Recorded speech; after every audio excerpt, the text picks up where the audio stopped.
మీ ఎలాంటి వ్యాపార ప్రకటనలకైనా వెంటనే మా ఛానల్ సంప్రదించండి. ప్రస్తుతం మనతో పాటు ప్రముఖ ఆధ్యాత్మికవేత్త, జ్యోతిష్య పండితులు ప్రొఫెసర్ డాక్టర్ ముల్లపూడి సత్యనారాయణమూర్తి గారు ఉన్నారు. గురుగారితో మాట్లాడేద్దాం. నమస్కారం గురు. నమస్కారం మణికంఠ గారు. గురుగారు, ఉగాది రాశి ఫలితాలు చర్చించుకుందాం. శ్రీ పరాభవ నామ సంవత్సరంగా పిలువబడుతుంది ఈ సంవత్సరం.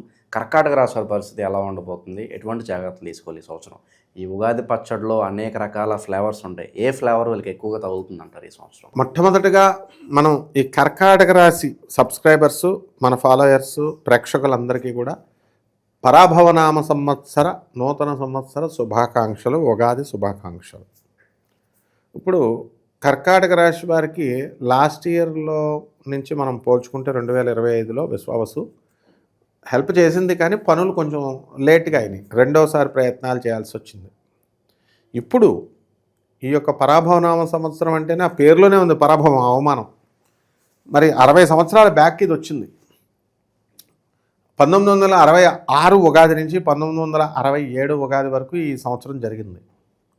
దానివల్ల ఆ సంవత్సరంలో పుట్టిన వాళ్ళంతా కూడా ఏదో రకంగా పెళ్ళాం చేతిలోనో అత్తగారి చేతిలోనో తన్నులు తినడమో, అవమానింపబడ్డమో, బయట వాళ్ళ చేత్తో అలా జరిగిపోయింది. తర్వాత ఈ యొక్క కర్కాటక రాశి వారికి ఈ సంవత్సరంలో ఆదాయం 2, వ్యయం 11. ఇక్కడే తెలిసిపోతుంది. ఆదాయం చాలా తక్కువగా ఉంది, ఖర్చు చాలా అధికంగా కనబడుతుంది. అలాగే రాజ్యపూజ్యం 4, అవమానం 7 కనబడుతుంది. కాబట్టి అవమానం కూడా చాలా అధికంగా కనబడుతుంది. కాబట్టి మనం ఈ యొక్క రాశి వారికి అందరికీ కూడా ఈ పరాభవనామ సంవత్సరంలో ఆదాయం చాలా తక్కువగా ఉంటుంది. అష్టమ రాహు ఉన్నాడు నవంబర్ 25, 2026 సంవత్సరం వరకు కూడా. ధనస్థానంలో ఉన్నటువంటి కేతుగ్రహము వీళ్ళకి పూర్వార్ధంలో వీళ్ళకి అందరికీ కూడా స్వల్పమైనటువంటి ఆదాయాన్ని ఇస్తుంది. తర్వాత ఈ యొక్క మాటల చాతుర్యంతో వీళ్ళు వర్క్ ఓరియంటేషన్ ఎక్కువ ఉంటుంది. ఏదో అలా ముందుకెళ్తారు, కానీ ఆర్థికంగా బిజినెస్ యాక్యుమెన్ అనేటటువంటిది ఉండకపోవడం వల్ల అంత లబ్ధి పొందరు. మానసిక అశాంతి అనేటటువంటిది బాగా ఉంటుంది. పైల్స్ వ్యాధి పీడితులు అవుతారు. ఆడవాళ్ళకి సరైనటువంటి సమయాల్లో బహిష్టు రాకపోవడం, పీసీఓడి ప్రాబ్లమ్స్ ఇలాంటివన్నీ కూడా రావడానికి అవకాశాలు ఉన్నాయి. ఇకపోతే ఈ కర్కాటక రాశి వారికి అందరికీ కూడా జన్మంలో గురుడు 2 జూన్ 2026 సంవత్సరం నుంచి రావడం జరుగుతుంది. కాబట్టి అక్కడి నుంచి మనకి జన్మంలో గురుడు షుగరు, ఇలాంటి ఇన్సులిన్ వాడడం, ఇలాంటి వ్యాధులన్నీ కూడా ఇవ్వడానికి అవకాశాలు. అంటే ఒబెసిటీ, స్లిమ్ అయిపోవాలా అని చెప్పేసి అందరూ కూడా ఈ మధ్యకాలంలో డైటింగ్లు మొదలు పెడుతున్నారు. పచ్చి కూరగాయలని, పచ్చి ఆకుకూరల్ని తినేస్తున్నారు ఉడకబెట్టుకోకుండా. మంతిని సత్యనారాయణ రాజు గారు పుణ్యమా, వీరమాచినేని గారు పుణ్యమా అని బాగానే ఉంది. అయితే వీళ్ళు ఎన్ని చేసినా సరే లావైపోతారు వీళ్ళు. మరి ఈ రకంగా కర్కాటక రాశి వారికి వ్యాపారాల్లో మంచి లాభాలు అనేటటువంటివి గడిస్తారు. కిరాణా షాపులు, డిపార్ట్మెంటల్ స్టోర్స్, హోటళ్ళు, ఇవన్నీ కూడా అమెజాన్ సర్వీసెస్ అలాంటివన్నీ, ఆధార్ కార్డులు, ఈ యొక్క జిరాక్స్ షాపులు, వీళ్ళు కూడా బ్రహ్మాండంగా సంపాదిస్తారు. చిన్న చితక వ్యాపారం నుంచి పెద్ద వ్యాపారాల వరకు అందరూ కూడా బాగా సంపాదిస్తారు. అయితే రైతులకు అంత అనుకూలమైనటువంటి సమయం కాదు. ఎలక్ట్రానిక్స్ వ్యాపారాలు, ఎలక్ట్రికల్ వ్యాపారాలకి అంత అనుకూలమైనవి కాదు. సాఫ్ట్వేర్ కంపెనీలు ఎవరైతే రన్ చేస్తున్నారో అటువంటి వాళ్ళకు కూడా అనుకూలమైనది కాదు. కాబట్టి ఈ యొక్క ఏమిటిరా బాబు, ఈ కర్కాటక రాశి వాళ్ళకి శుభమా అంటూ మనం రాశిఫలాలు చూస్తుంటే వీడు ఏకంగా అపశకునాల లిస్టు పెడుతున్నాడు అనుకోవచ్చు. కానీ ఉన్నట్టుగా మనం మాత్రమే చెప్తాం. అందుకని మిగతా వాళ్ళు ఏంటంటే వాళ్ళు ఎందుకు ఏమనుకుంటారో ఏంటో, పాపం న్యూ ఇయర్లో వాళ్ళు మూడు పోగొట్టడం ఎందుకు అని మొహమాటంతో చెప్పొచ్చేమో, కానీ మనకేం మొహమాటం వద్దు. ఉన్నట్టుంటే రెడీ అయిపోతారు వాళ్ళంతా కూడా. కాబట్టి ఈ రాశి వారికి అందరికీ కూడా పెళ్ళిళ్ళు అవ్వట్లేదు అనేటటువంటి వాళ్ళకి పెళ్ళిళ్ళు అయిపోతాయి. ఆ పెళ్ళిళ్ళు కూడా తక్కువే, పెట్టుడు ముహూర్తాలు, జాతకాలు కలవాలంటారు, ఇవ్వంటారు అవంటారు, ఏదైనా సరే వేగిరపడాలి వీళ్ళంతా కూడా. నెక్స్ట్, సంతానం లేనటువంటి వాళ్ళకి సంతానం కలుగుతాయి పూర్వార్థంలో. ఉద్యోగాలు లేనటువంటి విద్యార్థులు ఎవరైతే ఉన్నారో అటువంటి వాళ్ళందరికీ కూడా ఉద్యోగాలు రావడానికి అవకాశాలు ఉన్నాయి. ఎప్పటి వరకు అంటే మనకి పూర్వార్థం అంతా కూడా మంచిగా కలిసి వస్తుంది. ప్రభుత్వ సంబంధించినటువంటి ఉద్యోగాలు, అలాగే సాఫ్ట్వేర్ కంపెనీలు ఈ యొక్క వీటిల్లో అది మన క్యాంపస్ ఇంటర్వ్యూల్లో సెలెక్ట్ అవ్వడానికి అవకాశాలు ఉన్నాయి. అయితే భార్యాభర్తల మధ్య తీవ్రతరమైనటువంటి పోరాటం జరుగుతుంది.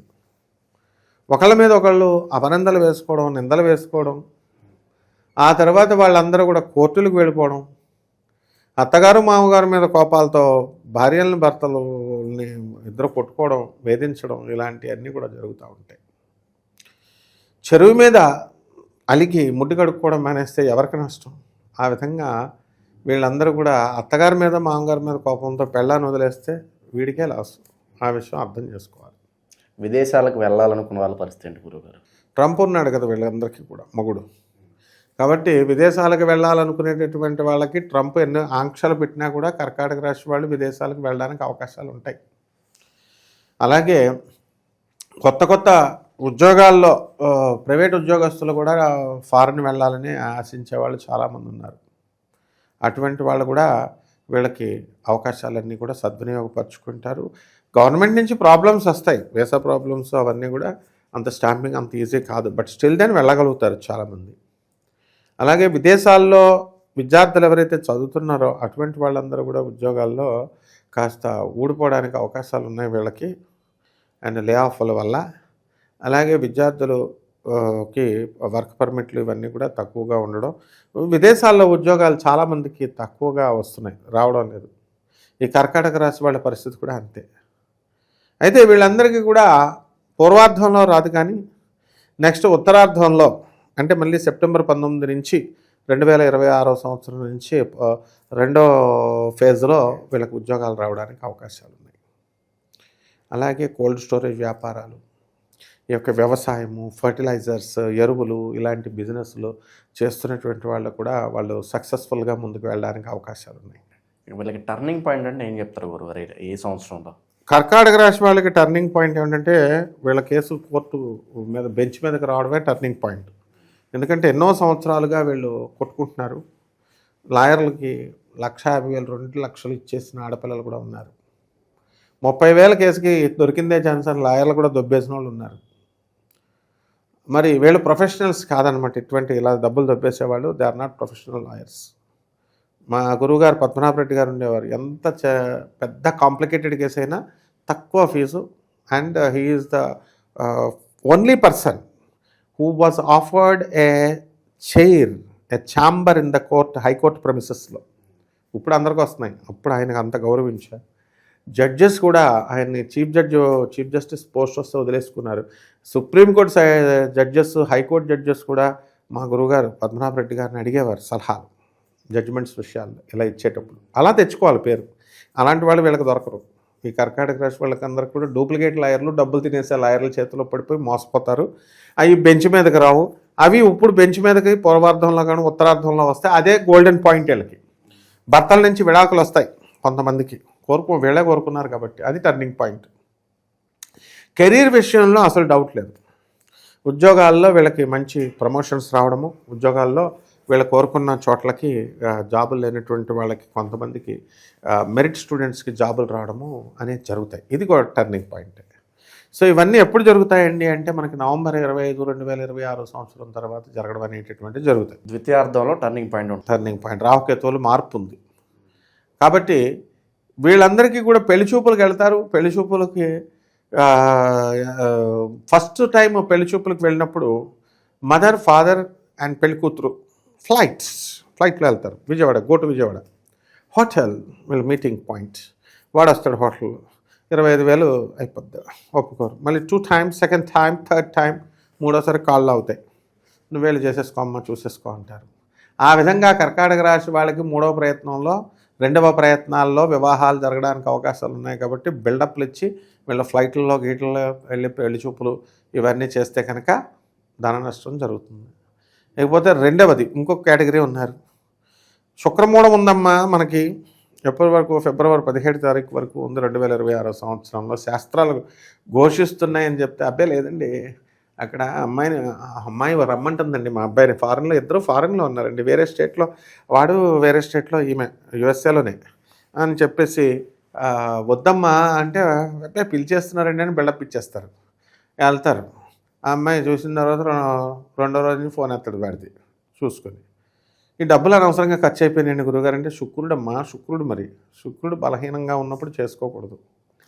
ఒకటి ఈ రకంగా కర్కాటక రాశి వాళ్ళు కనుక సరైనటువంటి సంబంధాలని సరైనటువంటి మనుషుల్ని చూసుకొని సరైనటువంటి ముహూర్తాలు పెట్టుకొని చేసుకోవాలి. లేకపోతే 2026 సంవత్సరంలో అసలు శుభముహూర్తాలు లేవు, అన్నీ పెట్టుడు ముహూర్తాలే.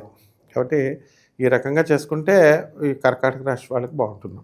మరి వీళ్ళు సంవత్సరం మొత్తం చేసుకోవాల్సిన పరిహారాలు అంటే ఏం చెప్తారు గురువు? వీళ్ళు కర్కాటక రాశి వాళ్ళకి రాహు అస్సలు బాగుండలేదు కాబట్టి రాహు జపం చేసుకోవాలి, రాహు స్తోత్రాలు చదవాలి, రాహు కిలోంపావు మినుములు నావపేట రంగు ఉన్నటువంటి వస్త్రాలను ఇచ్చి పేద బ్రాహ్మణులకి శనివారం నాడు ఉదయం 8 గంటలకి దానం చేసుకోవాలా.